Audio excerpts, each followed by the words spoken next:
Nick Pope. I want to bring this up. I want to look at this data because this is interesting. Here we go. I looked at Nick Pope's point scores when he gets a clean sheet.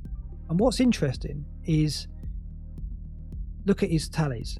He's had 7 clean sheets. And in only one of those games has he got just 6 points. He has got 11, 9, 10, 11, 11, 6 and 11. So basically what we're saying here is when he keeps a clean sheet, he isn't going to get you 6. He's more than likely going to get you between 9 and 11 points. And so if he was to keep 2 clean sheets, you've got to think 20 points he's on. Without, judging by what he's got in previous game weeks, because of the fact that he gets plenty of saves and the defenders just don't complete passes, so they don't get the BPS from that. So he rises to the top of the back 5, if you like, on the back of his saves. And yeah, when you look at that, I listened to a few podcasts this week and we're talking about I think Andy was saying that the minimum you can expect from Pope is perhaps 10 points because he'll get 1 clean sheet and some save points, that'd be 10 points. But actually 1 clean sheet isn't 6 points. 1 clean sheet looks to me to be at least 9 based on what he's got so far this season, possibly 11.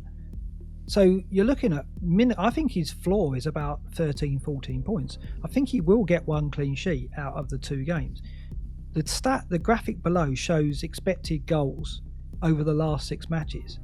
Fulham and Palace, his 2 opponents, are in the bottom 4. Palace are bottom and Fulham are 4th from bottom for expected goals over the last 6 matches. So he's playing two teams who, in terms of expected goals, are amongst the worst over the last 6. And, as we've seen, when he keeps a clean sheet, you're looking at between 9 and 11 points. What think you now of the Pope option? Well, firstly, I'd just like to thank you for preparing me for the FPL show tomorrow, because you're not on there with me, so I will be stealing this and presenting it as my own, and no one can stop me. That's fine. That's totally fine. That's very nice of you. Yeah, a big great analysis. I guess the thing is, I think a lot of people banked a clean sheet for Burnley against Brighton, myself included, and they're not as good as they have been in previous seasons. I don't think they're not the same. The organisation just isn't as good. The personnel isn't as good. The worry is that they seem very brittle, which we haven't seen them be in previous seasons, and I do worry a little bit about that. The fixtures are very good though, and the fact Palace don't have Zaha makes that game. As I predicted, I think that's going to be a 1-0 Burnley. So yeah, I agree. But have you ever captained a goalkeeper before? I can't remember a time. Surely not. No, but I know many a time we've looked back on a double game week and we've gone, why didn't we captain Fabianski? I know we have, right? We definitely have. It has happened. So when you look at this, it's almost like it's probably the best FPL keeper for the last 3 or 4 seasons against 2 of the worst teams for goal conversion. It's pretty tempting, isn't it? I mean, like, if he was 100% fit, I would say he'll play. I think he will play. But he's fine. Oh, it's. I mean, and Late Riser posted yesterday, I think, a tweet saying Nick Pope captain in a game week where City played twice, roll of eyes or something. There was a meme there. But I looked at this and thought it's not out of the realms of possibility, because there's that threat of rotation with City, and there's that Gundogan playing deeper, and Spurs and Everton aren't maybe going to concede too many goals. So I think Pope is a very, very decent fullback. Really is. It's funny because I mean last week we were talking about captains, and I was the one saying Diaz could we should be considering him because it's 6 points every week and very reliable. And if you got 6 points from your captain every week, you'd be happy.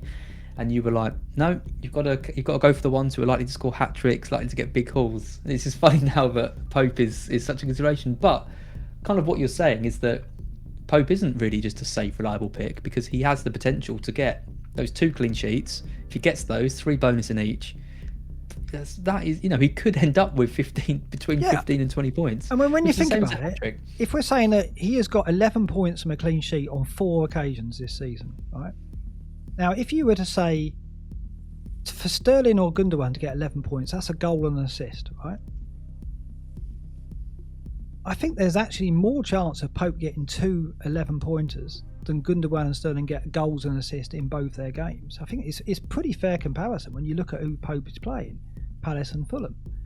It's not much in it. I think Gundogan and Sterling will get attacking returns over the 2 games. Will they get 2 goals and 2 assists? Don't know. Is that more definite than Pope getting 2 clean sheets? I don't know, actually. I'd probably say no, it isn't. But the probability of City scoring heavily in both of those games is more likely than Burnley not messing up once. Is it high? Would you? Yeah, maybe. It's. I think it's a great case. I really like it. I think he is someone that we should be considering. I can't say, in all honesty, that I would do it because I just don't think I can bring my. At the end of the day, I still play this game to enjoy it. Yeah. And I would rather watch the City games with a City midfielder captain or watch the United game with Fernandes captain personally. But based on the stats, I do think there is a genuine case to do it.